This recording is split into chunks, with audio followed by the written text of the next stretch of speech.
ਤੁਹਾਨੂੰ ਮਾਫੀ ਨਹੀਂ ਸੀ ਦੇਣੀ।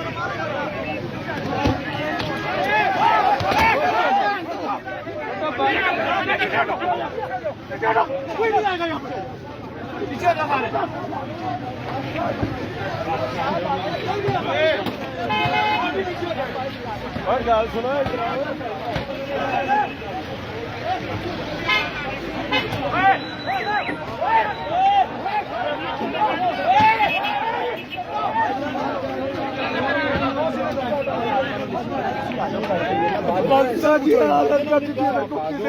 जो आप लोगों ने किया पता है, मरीज मार गया तुम लोगों की वजह से।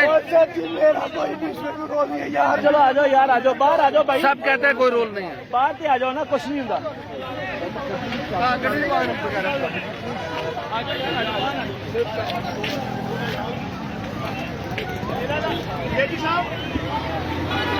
थोड़ा सा और, थोड़ा सा और इनको आगे, वो कर रहे हैं।